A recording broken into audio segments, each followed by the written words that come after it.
一谷歌地图分析公司宣布，他们在东突厥散且末县的塔克拉玛干沙漠附近发现了一个可疑地点，周围有类似废弃工厂的建筑物。据推测，可疑地点可能是火箭发射设施。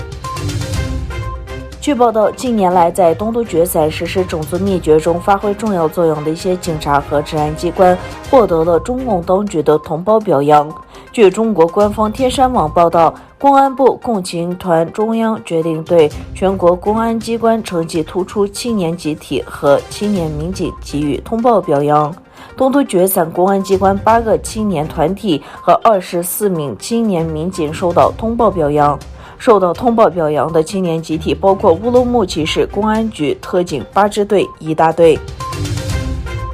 随着中国在地区和全球影响力的不断增强，日本正在加强与美国的军事合作。日本防卫大臣岸信夫上周访美，与美国国防部长奥斯汀针对中国议题、俄罗斯侵乌、印太平和和台湾海峡稳定问题进行讨论，并协商修订日美战略文书。各方同意进一步协调和巩固美日两国的安全战略。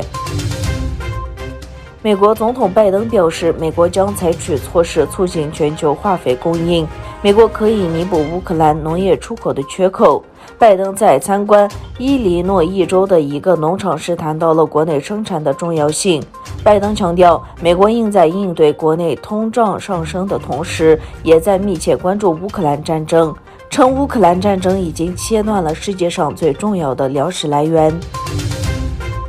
据悉，上海组织公共外交论坛在乌兹别克斯坦首都塔什干举行。来自俄罗斯、中国、哈萨克斯坦、吉尔吉斯斯坦、塔吉克斯坦、巴基斯坦、印度和乌兹别克斯坦的多位议员、学者和民间组织参加了由上合组织轮流主席国乌兹别克斯坦举行的公共外交互相理解论坛。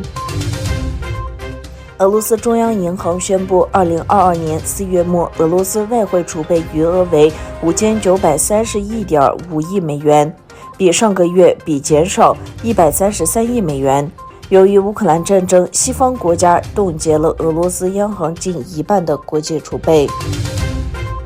半岛电视台中东知名女记者西林·阿布阿克勒5月11日上午在约旦河西岸杰宁地区报道以色列的军事行动时被杀害。